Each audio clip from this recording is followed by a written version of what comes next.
Hey everyone, Lisa here, helping you to clear these patterns of burnout and adrenal fatigue related issues so that you can get your life back, your health and vitality. It's time. It's time. I want to talk today about this notion of being highly sensitive and why it's not a curse. Yep, you heard me right. It's not a curse. I've noticed that many people who do go down the route of burnout and issues with adrenal fatigue and chronic stress-related issues are very highly sensitive people. And what I feel has gone wrong, or not really wrong, like what's gone out of balance, is that you are living your life in a way that is not obviously right for you, that doesn't take care of your needs in the way that you need to, that doesn't honor your levels of sensitivity. Dr. Elaine Aron, who wrote the book The Highly Sensitive Person, I'm sure many of you have heard of it, she talked about a study in there with young children, actually I think it was babies, who were more highly affected with high cortisol levels, which means more stress in the body, than children who weren't highly sensitive. And what she came to understand also from this study is that those who are highly sensitive, while they are also more prone to stress because of the high cortisol levels, if given an environment that is really good for them, that helps them to function in a way that's right for their needs, they actually thrive in a higher way, in a better functioning state than other kids, other babies. And this is the same for adults. So I think what happens is that when we are overstimulated, when we are surrounded by too much noise, too much light, just too much of what is not right for us in that moment, we become overstimulated and our cortisol levels go up, our stress levels go up, and we are more affected than the average person, than somebody who's not highly sensitive. But if you give yourself an environment that's right for you, where you have time to go inwards, where you have time to be with your own thoughts, so that you can then go and step back out into the world, you have time to write and process through what you feel, your environment is not overstimulating, then you are going to probably thrive more greatly than those who are not highly sensitive. So it's not rocket science, really. It's just, it's finding a way to live in a way that really supports you and not getting caught up with this mainstream way of living. Now, I know many of you who are highly sensitive as well, you are highly empathic. You pick up on other people's emotions very, very easily. So part of your daily practice needs to be, cord-cutting processes. Times when you release emotions that are not yours and come back into you, come back into your own body. Engaging in very grounding practices that really support you. One of the things I do every day now is yoga, because it grounds me, it stabilizes me, it supports me. I can move into the day from a supported, grounded, feeling good place. Just an aside, if you're really struggling with a lot of physical symptoms related to adrenal fatigue, be careful about the type of yoga that you choose. So doing things in a hot room, hot yoga, Bikram yoga, vinyasa flow, the very flowy style of yoga, are not probably the best choices right now. Stay with restorative yoga or yin yoga. Aspects of kundalini yoga are very good, so they're much more settling on your nervous system as you bring yourself back into balance. So this too, even ongoing, you may find for your highly sensitive nature, doing exercise practices that are too overstimulating may not just be good for you ever. So it's really understanding yourself on a much, much deeper level. So even though I'm highly sensitive, it doesn't mean I don't want to be out in the world with people. I really enjoy that. I really enjoy engaging with people, but I don't want to do it for hours on end. And I don't necessarily want to do it in crowds of people. that's too much for me, too overstimulating, and I know my limits.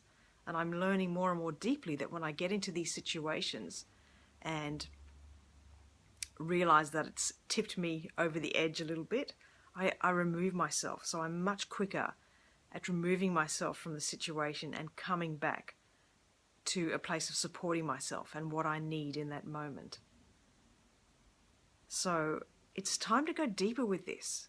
You can't just be caught up in this treadmill of how you're living in a way that's not really supporting you. Okay, it's time to get caught up in a treadmill of living in ways that really do support you. And you're the one who's got to choose this. You're the one who's got to choose this. And I'm not saying it's easy. You know, for me as well, being highly sensitive, I have to continually make sure that my needs are being met. And sometimes it's a pain in the ass. Because, you know, this stuff that you want to do and get out and do, and sometimes you just got to be with yourself and process through what you feel and restore yourself, then you can go into the world. Okay, but there's so many gifts from being a highly sensitive person. You know, you see the world in levels of detail that other people don't see. You might think they do, but they do not. They do not see the world in the same way that you do. They do not feel things in the same way that you do. They do not have the same sensitivity levels to noise and light in the same way that you do. This whole set of this whole set of ways that relate to being highly sensitive. It's not a symptom at all. I don't know why I said that. So it's time, you know, it's time for you to come back to embracing you, to embracing your uniqueness. There is nothing wrong with you. There is nothing wrong with you. The only thing that needs adjusting is the way that you are living right now, the way that you are supporting yourself. Often when we're highly sensitive as well, we can get too caught up in this over-giving aspect because we're so empathic. We want to help everyone and fix everyone. But that just doesn't work because we're not generally filled up enough to sustain it. And I'm not saying giving is not good. Giving is wonderful. It's very healthy for us. But I'm talking about over-giving. Giving from a place of feeling depleted. Giving from a place of not having your needs met. Okay, so you've got to understand what works for you. And if you need on occasion to go and spend 3 days in a cave, then you need to do that. And who cares what anyone else thinks? You know what works for you. There's times when I do that. I need a few days with my own space, my own energy. And I tell you what, I come out the other side of that roaring. I feel so good because I am supported. I feel balanced, grounded, secure in myself, and ready to then carry on and do the work that I need to do in the world. A huge part which is helping you to get through these issues with burnout and adrenal fatigue. I am so passionate about this because it does not have to be like this. It just means you're living in a certain way that's taking you down one path, and I want to help you to live in a different way, in a way that's right for you, that takes you down a path that really does support you. There are ways to do this. It's not really rocket science. It's just that you've developed certain behaviors and rituals and habits that they don't serve you. You're allowing other people to control you. You're giving all your energy to other people. People-pleasing, over-giving, like I said before. And not meeting your own needs and desires. And it's from that place, meeting your own needs, your own desires, that you can then come to the world and do such incredible, profound, amazing work. But somewhere along the line, it's got back to front. It's pushing and forcing and doing everything for everyone else first, and then, oh yeah, what about me? There's different ways to do this stuff. I wrote a blog post a little while back. It's called Rest First, Do Later. And it's something I had to really, really practice as well. You know, it's listening to your energy. If you're going through the rhythm of your day and you're having a tired moment, the simple practice is to stop, restore yourself, take 10, 15 minutes, restore yourself, and then carry on instead of pushing through. Because often if you look at the reasons why you're pushing through what you're doing, it's not generally for a reason that's going to really serve you. It's usually something that's relating to what somebody else is wanting from you and requiring from you. And some of you are saying to me, oh yeah, but I'm in a job where I can't do that. It's 9 to 5. I'm supposed to be at my desk. I'm telling you, if you went to your boss and said to them, listen, there's times in my day when I have lows, and if I could get a 10 or 15 minute break right at that point and restore myself, I would be able to come back to my work with a much greater level of quality that would help essentially your bottom line. Do you think they're going to say no to that? See, often we just don't speak up for what we need. So you need to honor what you need and find ways in the rhythm of your environment to make it work for you. There is always a way, okay? And maybe it means you need to leave that workplace because it's not the right rhythm for you. It's not the right way for you. I've actually found over the years that for me, working for somebody else does not work. Working in an environment, sitting at a desk all day long, oh my God, I cannot do that. That does not serve me. I like to rhythm through my day and take care of myself as the need arises. So that when I do have those low moments and need to take a break, I have the freedom to do so. And when I do feel energized and want to be out in the world and push forward and do my thing again, I have the energy and the capacity to sustain that. So the choice is always up to you. Okay, and I just know when you feel pushed and forced, it's not generally coming from something that is serving you. It's for a reason outside of you. Other people, other situations that are not really supporting you. Big stuff to consider. So, honestly, if you would like help with dealing with your highly sensitive nature and how to come back to a more balanced life, a more fulfilled life, a life that is not controlled by stress, then please, let's get in touch. Let's have a chat. Let's have a chat. I offer free 30-minute chats, a heart-to-heart chat. I just want to find out where you're at. Let's map out a way for you to go forward based on what you truly desire for your life. And then you can decide if you want to do something with me ongoing.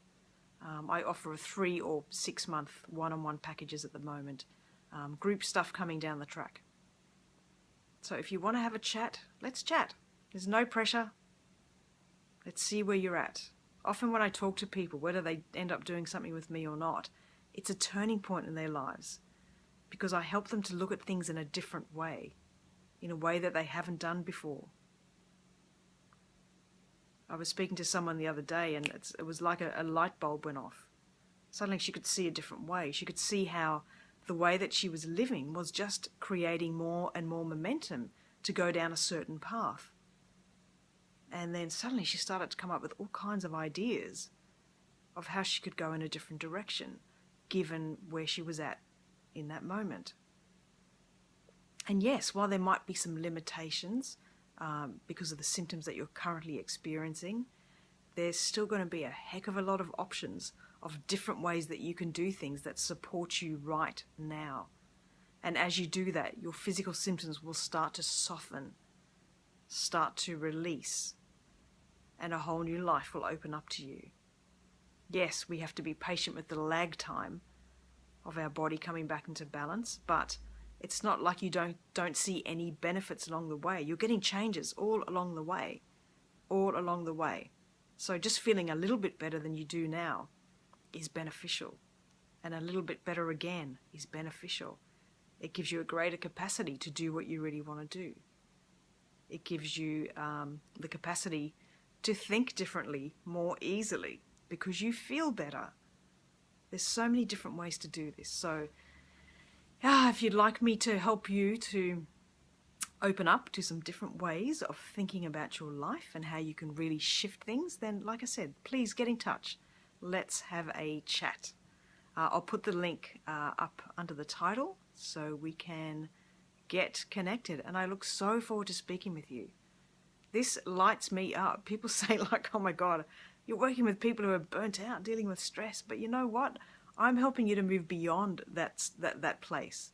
I'm not going to go down there with you. No way. I'm going to help you to move out of that place. And nothing lights me up more to see people get their life back and to start heading in the direction that they actually want to go. It's bloody good. Good stuff.